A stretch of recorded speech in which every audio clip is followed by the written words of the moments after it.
My name is Christine Donato. I am the board president for Light After Loss.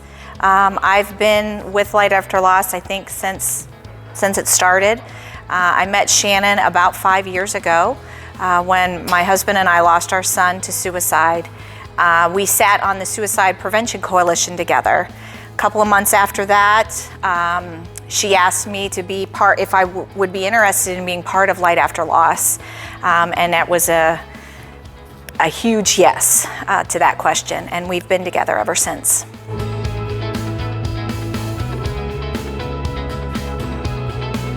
So I am also a certified QPR instructor. It is question, persuade, refer. It's to mimic CPR, if you will. That is training that anyone can learn and anyone can do. Basically, when you're performing CPR, you are that lifeline until real help gets there. QPR is the same way. When someone is struggling mentally or having a crisis, QPR gives you the tools to approach that person. Ask them the question, hey, are you thinking of hurting yourself? How can I help? Then you persuade them to live. You make a connection with that person, and then you're referring them to help. Anyone can do it, and really everyone should know it.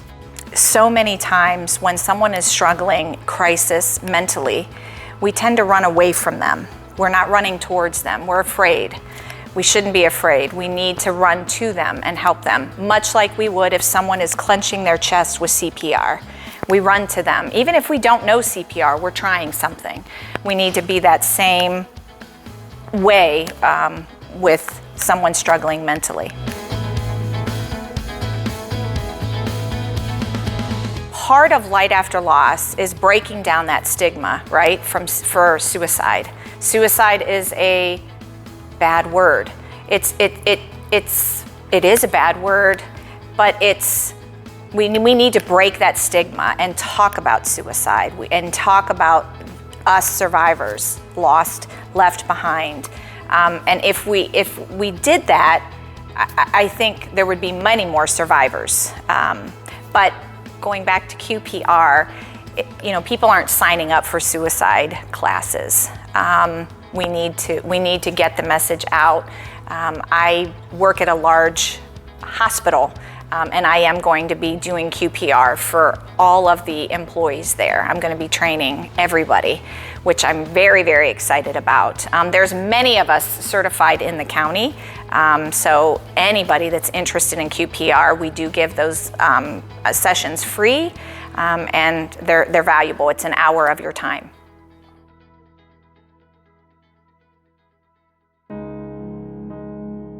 Light After Loss for survivors, for me, I'll speak for me, it gives me an outlet to help others, and that helps heal me. You live with suicide. When you lose someone, you live with that for the rest of your life. It is a life sentence, but when I am here and when I'm doing things like this, or I'm training QPR, or I'm counseling someone, I'm mentoring someone that's recently lost a loved one traumatically, it makes it a little easier to move forward. It makes it a little less sharp. It really helps heal me as well as that person.